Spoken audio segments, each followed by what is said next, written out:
నేను pseudo secularist కాదు. మూకమ్ముడి మత మార్పిడి జరుగుతుంటే ముఖ్యమంత్రికి తెలీదా? మీకు కనిపించట్లేదా కళ్ళు? మీకు అసలు ఇంత సామూహికంగా మత మార్పిడి చేసుకుంటుంటే ఎవరి ధైర్యంతో చేస్తున్నారు వీళ్ళు? అక్కడ ఎదురుగా ఉండే ఎండోమెంట్స్ డిపార్ట్మెంట్ కనిపించట్లేదా? మీరందరూ హిందువులు కాదా? హిందూ మతాన్ని, హిందూ ధర్మాన్ని పరిరక్షించాల్సిన ఎండోమెంట్స్ డిపార్ట్మెంట్లో ఉండే హిందువులు కానీ, అలాగే హిందువులైన ప్రజాప్రతినిధులు సూడో సెక్యులరిజం పేరుతోటి హిందువులని చెప్పుకునే ప్రజాప్రతినిధులు, నేను హిందువుల గురించి మాట్లాడుతున్నాను నేను. అంతేగాని ధర్మాన్ని పరిరక్షిస్తున్న హిందువుల గురించి కానీ, ధర్మాన్ని పరిరక్షించే హిందూ సంస్థల గురించి కానీ నేను మాట్లాడట్లేదు. ఇది నేను ఎలాంటి వాటికి నేను సిద్ధంగా సంసిద్ధతో ఉండే మాట్లాడుతున్నాను. 40 మందిని మత మార్పిడి చేశారు నేను కృష్ణా పుష్కర్ ఘాట్స్లో మొన్న.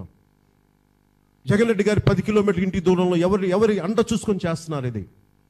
దీనికి ఉన్న మిగతా పార్టీలో ఉండే ప్రజాప్రతినిధులు ఏం చేస్తున్నారు?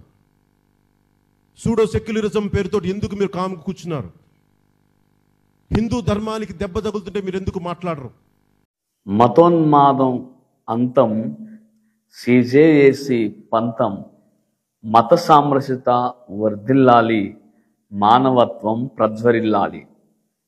జై భీమ్, జై జై భారత్. విఘ్నులైన నా భారతదేశ ప్రజలందరికీ కూడా క్రిస్టియన్ జాయింట్ యాక్షన్ కమిటీ సిజేఏసీ నుండి శుభాభివందనాలు, దైవాశీస్సులు తెలుపుతూ ఈ వీడియోని చూడటానికి మిమ్మలను ప్రేమపూర్వకముగా ఆహ్వానిస్తున్నాను. ఈరోజు ఈ వీడియో ద్వారా మీ ముందుకు రావడానికి ముఖ్య కారణం, ప్రముఖ సినీ నటులు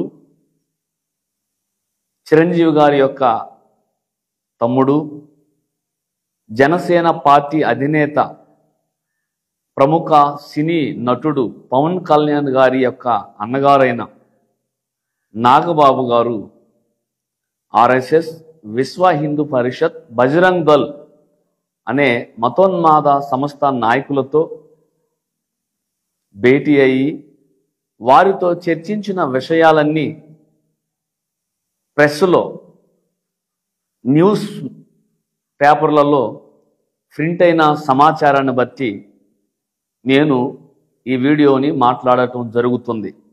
అంతేగాని వ్యక్తిగతంగా కానీ, ద్వేషంతో కానీ, పగతో కానీ ఈ వీడియోని చేయడం లేదు.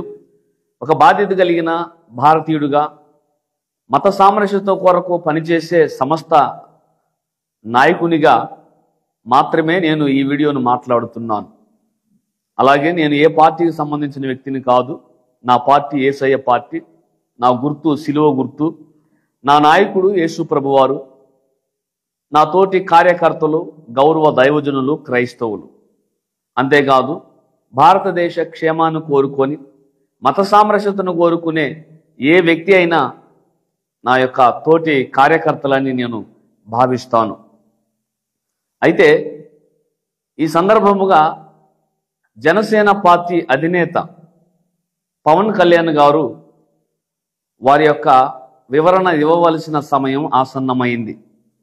ఇంతకీ జనసేన పార్టీ మైనార్టీల పార్టీనా, మైనార్టీల వ్యతిరేక పార్టీనా? అనగా క్రైస్తవులు, దళిత క్రైస్తవులు, ముస్లిం మైనార్టీలు, వీరికి సంబంధించిన హక్కులను కాపాడే పార్టీనా, వారి యొక్క హక్కులను కాలరాసే పార్టీనా అనే విషయంలో వారు స్పష్టత ఇవ్వాలి. ఈ మధ్యకాలంలో వారాహి అని పెట్టుకొని రాష్ట్ర వ్యాప్తముగా వివిధ జిల్లాలలో వారు పర్యటన చేస్తున్నారు. పర్యటన చేస్తూ మతాలను గౌరవించుకోవాలనే ప్రస్తావన వారు తెస్తున్నారు. మరి వీరన్న మాటకు గతములో వీరు మాట్లాడిన మాట అడ్డమొస్తుంది. గతములో ఈ ఆంధ్ర రాష్ట్ర ప్రభుత్వం మత మార్పిడిలు చేస్తున్నాయని, కృష్ణానది ఒడ్డున, సముద్ర తీరాలన ఎక్కడ నీళ్లు కనపడితే అక్కడ పాస్టర్లు అందరూ వెళ్ళి బాప్తిస్మాలు ఇచ్చి మత మార్పిడులు చేస్తున్నారని, ఇలా చేస్తుంది ఆంధ్ర రాష్ట్ర ప్రభుత్వమేనని, ముఖ్యమంత్రి గారేనని పూర్తిగా క్రైస్తవ్యాన్ని, పాస్టర్లను ద్వేషించి మాట్లాడారు. వీరు ముఖ్యమంత్రి గారికి వీరికి ఉన్న వ్యక్తిగత ద్వేషాలను క్రైస్తవుల మీద, పాస్టర్ల మీద, బైబిల్ యొక్క విశ్వాసం మీద, బైబిల్ క్రమం ప్రకారం చేసే బాప్తిస్మాల మీద దాడి చేసి మాట్లాడటం ఇప్పటికీ మా గుండెల్లో ఆవేదనగానే మిగిలిపోయింది. మరి ఈ విషయం మీద జనసేన పార్టీ అధ్యక్షులు గౌరవనీయులు పవన్ కళ్యాణ్ గారు మీరు బేషరత్తుగా క్రైస్తవ్యానికి, దళిత క్రైస్తవులకు క్షమాపణ చెప్పారా? క్షమాపణ చెప్పలేదు కదా. క్షమాపణ చెప్పకుండానే మీరు మత సామరస్యత కొరకు ప్రచారం చేస్తున్నారా? మతంతో దేశ ప్రగతిని సాధించలేమని చెబుతున్నారా?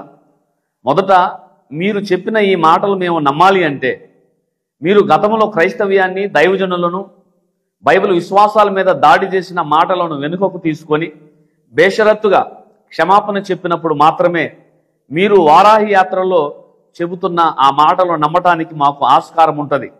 అంతేగాని మీరు వాటికి క్షమాపణ చెప్పకుండా, వాటికి వివరణ ఇవ్వకుండా మీరేదో కళ్ళగుల్లి కబుర్లు చెప్పుకుంటూ వారాహి యాత్ర చేస్తూ వెళ్తే అది ఎవరు నమ్మమని కూడా మరొక మారు మీకు తెలియజేస్తున్నాను.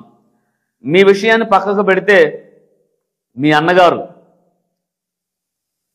నాగబాబు గారు, జనసేన పార్టీ ప్రధాన కార్యదర్శి గారు, ఆర్ఎస్ఎస్, బజరంగ్ దళ్, విహెచ్పి అనే మతోన్మాద సంస్థలు దేశ ప్రగతిని, దేశ గౌరవాన్ని కాపాడుతున్నాయని, మత మార్పిడులు చేసే ముఠాల మీద దాడి చేస్తున్నాయని, ప్రాణత్యాగాలు చేస్తున్నారని వారిని ఆకాశానికి ఎత్తి మాట్లాడారు. ఈ విషయం వివిధ న్యూస్ ఛానల్స్లో, వివిధ ప్రింట్ మీడియాలో కూడా వచ్చింది. మరి నేను ఈ సందర్భంగా పవన్ కళ్యాణ్ గారిని, వారి యొక్క అన్నగారైన నాగబాబు గారిని నేను వివరణ కోరుతున్నాను.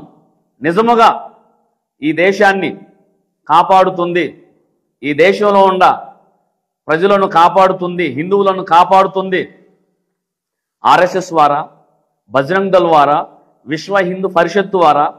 ఏదైనా చరిత్ర ఉందా? చరిత్ర ఆధారాలు ఉన్నాయా?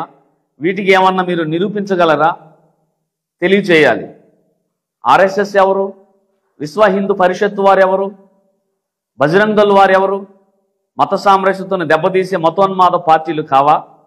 భారతదేశం యొక్క పరువుని బజారుకీడుస్తున్న సంస్థలు కావా? అనేక మంది భారతీయులను, అమాయకమైన హైందవులను మోసం చేస్తున్న వారు కాదా? ముస్లింలను, క్రైస్తవులను మట్టుబెట్టించి మట్టి కలిపి చంపివేసిన వారు కాదా? దాడులు చేస్తున్న వారు కాదా? ముస్లిం క్రైస్తవుల మనోభావాల మీద దాడి చేస్తున్న వారు కాదా? రాజ్యాంగాన్ని కాలరాస్తున్న వారు కాదా? రాజ్యాంగ ప్రతులను చించివేసిన వారు కారా? రాజ్యాంగాన్ని కాల్చివేసిన వారు కారా? అంబేద్కర్ గారిని దూషించిన వారు కారా? అంబేద్కర్ గారి విగ్రహానికి చెప్పుల మాలలు వేసిన వారు కారా? అంబేద్కర్ గారి చిత్రపటాన్ని చెప్పులతో కొట్టిన వారు కారా? గాంధీజీ గారిని చంపిన వారు కారా? చెప్పాలి. ఎవరు వీళ్ళు? దేశభక్తులా? వీరు నిజమైన హైందవ్యాన్ని కాపాడుతున్నారా?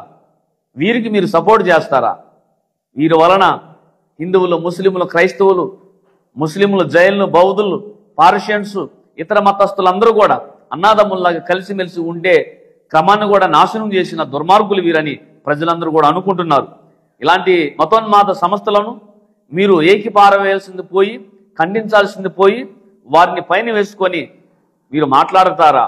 దీనిని మేము తీవ్రంగా Christian joint action committee CJC నుండి మేము ఖండిస్తున్నాం. నాగబాబు గారు, మీరు బేషరత్తుగా క్షమాపణ చెప్పండి. ముస్లింలకు క్షమాపణ చెప్పాలి, క్రైస్తవ్యానికి క్షమాపణ చెప్పాలి, దళిత క్రైస్తవులకు క్షమాపణ చెప్పాలి. క్రైస్తవ్యం అంటే ఒక కులంతో ముడిపడి లేదు. హైందవ్యంలో ఉన్న ఓసీ క్రైస్తవులు, బీసీ క్రైస్తవులు, ఎస్సీ ఎస్టీ క్రైస్తవులు, గిరిజన క్రైస్తవులు, అలాగే ముస్లిం క్రైస్తవులు, సిక్కు క్రైస్తవులు, బౌద్ధ, జైన మతాల నుండి వచ్చిన క్రైస్తవులు ఉన్నారు. క్రైస్తవ్యం అంటే మహా గొప్ప సమూహం.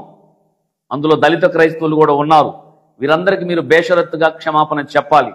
చెప్పని పక్షంలో రాబో ఎలక్షన్లో మేమందరం నీకు ఓటుతోనే బుద్ధి చెబుతామని ఇందు మూలంగా Christian joint action committee CGS నుండి తెలియచేస్తున్నాను. నిజముగా పవన్ కళ్యాణ్ గారికి చిత్తశుద్ధి ఉంటే మొదట పవన్ కళ్యాణ్ గారు గతంలో క్రైస్తవుల మీద, పాస్టర్ల మీద, బైబిల్ విశ్వాసాల మీద, బాప్తిస్మాల మీద దాడి చేసి మాట్లాడిన మాటల విషయమై ఇప్పుడు వారి అన్నగారు జనసేన పార్టీ ప్రధాన కార్యదర్శి నాగబాబు గారు చేసిన వ్యాఖ్యలపై వారు క్షమాపణ చెప్పితేనే దీనిని వారిని మేము ఎక్స్క్యూజ్ చేస్తాం. లేని పక్షంలో ఖచ్చితంగా మీకు వ్యతిరేకముగా మేము ప్రచారం చేస్తాం, పోరాటం కూడా చేస్తాం. మీకు చిత్తశుద్ధి ఉంటే మీకు ఆర్ఎస్ఎస్ మీద, బజరంగ్ దళ మీద, బీజేపీ వారి మీద, విశ్వ హిందూ పరిషత్తు వారి మీద మత కలహాలు సృష్టించి మానవత్వాన్ని చెడగొడుతూ భారతదేశ యొక్క సమగ్రతను నాశనం చేస్తున్న ఈ యొక్క ఇతర దేశాల్లో బ్యాన్ చేయబడిన సంస్థల మీద మీకు ప్రేమ మమకారం ఉంటే వారే మీ పార్టీని కాపాడతారు, వారే మీ పార్టీలను మీ నాయకులను గెలిపిస్తారని నమ్మకం మీకు ఉంటే క్రైస్తవుల ఓట్లు, దళిత క్రైస్తవుల ఓట్లు, ముస్లింల ఓట్లు మాకు వద్దు అని బహిరంగంగా చెప్పే దమ్ము ధైర్యం మీకుందా? మీ మేనిఫెస్టోలో చెప్పగలరా? మేనిఫెస్టోలో రాసి చూపించగలరా? కాబట్టి విఘ్నులైన భారతదేశ ప్రజలు, హిందువులు, ముస్లింలు, క్రైస్తవులు ప్రధానంగా మేలుకొని ఇలాంటి మత సామరస్యతను దెబ్బతీసే దుర్మార్గపు సంస్థలకు కొమ్ము కాస్తున్న జనసేన పార్టీ లాంటి వారిని, పవన్ కళ్యాణ్ గారు లాంటి వారిని, నాగబాబు గారు లాంటి వారిని మనం బహిష్కరించాలని కూడా ఇందు మూలముగా తెలియజేస్తున్నాను. బాధ్యత కలిగిన ఒక పార్టీ నాయకులై ఉండి ఇదా ఒక మతానికి కొమ్ము కాస్తారా? ఒక మతోన్మాద సంస్థలకు కొమ్ము కాస్తారా? దీనిని తీవ్రంగా మేము ఖండిస్తున్నాం. ఇదంతా కల్లిబుల్లి మాటలు, దొంగ కబుర్లు, దొంగ కపట నాటకాలు. పవన్ కళ్యాణ్ గారి కానీ వారి అన్నగారివి కానీ అందులో ఉన్నవారి ఎవరైనా కానీ